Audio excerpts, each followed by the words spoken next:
Friends, Bhogapuram airport ముమ్మాటికి జగన్మోహన్ రెడ్డి గారి కళ అని చెప్పి 2023లోనే శంకుస్థాపన చేసి 2026లో ఫస్ట్ ఫ్లైట్ ల్యాండ్ అవుతుందని అప్పుడే చెప్పారని, కానీ ఇప్పుడు ఏమీ చేయకపోయినా క్రెడిట్ అంతా నాకే ఇవ్వాలని చంద్రబాబు నాయుడు గారు వెంపర్లాడుతున్నారు అంటూ గగ్గోలు పెడుతున్న వైసీపీ నాయకులకి నాదొక సూటి ప్రశ్న. నేను ఆధారాలు చూపిస్తూ అడిగే ఈ ప్రశ్నలకు సమాధానం చెప్పే దమ్ముందా? విశాఖపట్నం ఎయిర్పోర్ట్లోనే మధ్యాహ్నాలు వెళ్తే ఈగలు దోలుకుంటున్నారు, భోగాపురం ఎయిర్పోర్ట్ ఎందుకు అని జగన్మోహన్ రెడ్డి మాట్లాడిన మాట నిజం కాదా? ఉన్న విశాఖపట్నం ఎయిర్పోర్ట్ లో మధ్యాహ్నం పూట పోతే ఈగలు తోలుకుంటున్నారు. ఉన్న విశాఖపట్నం ఎయిర్పోర్ట్ ను బాగా ఉన్నదాన్ని వదిలేసి వేరే చోటుకి ఎందుకు పోవాలి? భోగాపురం ఎయిర్పోర్టే ఒక దిక్కుమాలిన ఆలోచన అని జగన్మోహన్ రెడ్డి చెప్పింది వాస్తవం కదా?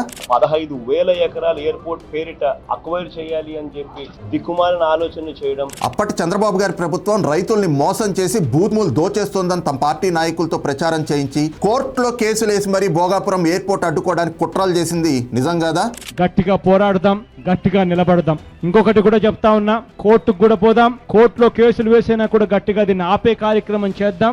ఎట్టి పరిస్థితుల్లోనూ భూములు పోకుండా చేస్తాం. ప్రభుత్వం ఇప్పుడు మీ భూములు తీసుకున్నా రేపు నేను సీఎం అవ్వంగానే మళ్ళీ మీ భూములన్నీ మీకు వెనక్కి ఇచ్చేస్తా అని రైతుల్ని మభ్యపెట్టింది నిజం కాదా? రానున్న మన రోజులు, వచ్చేది మన ప్రభుత్వం, మళ్ళీ మీ భూములన్నీ కూడా తిరిగి మీకు వెనక్కిస్తామని చెప్పి మాత్రం గట్టిగా మీ అందరికీ హామీ ఇస్తూ చెప్తా ఉన్నాం. జిఎంఆర్ చంద్రబాబు బినామీ కాబట్టే భోగాపురం ఎయిర్పోర్ట్ టెండర్ ఆయనకి ఇచ్చారు అని జగన్మోహన్ రెడ్డి ప్రచారం చేసిన మాట వాస్తవం కాదా?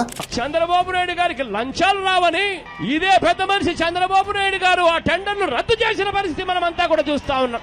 రెండోసారి టెండర్లు పిలిచారు. ఆ రెండోసారి టెండర్లు పిలిచిన దాంట్లో మళ్ళీ ఎయిర్పోర్ట్స్ అథారిటీ ఆఫ్ ఇండియా వాళ్ళు మళ్ళీ ఎక్కడ వస్తారేమో అని చెప్పి ఏకంగా ఎయిర్పోర్ట్స్ అథారిటీ వాళ్ళు రాకుండా ఎలిజిబిలిటీ క్రైటీరియాను సైతం మార్చిన ఘనత ఈ చంద్రబాబు నాయుడు గారి దిక్కుమాలిన ప్రభుత్వంలో చూస్తా ఉన్నాం ఇవాళ మనం. ఇవన్నీ ఒక ఎత్తు అయితే ఎర్ర బస్సే రాని ఊరికి ఎయిర్ బస్ ఎందుకు అని జగన్మోహన్ రెడ్డి మాట్లాడిన మాటలు ఏ విజన్ అనుకోవాలి?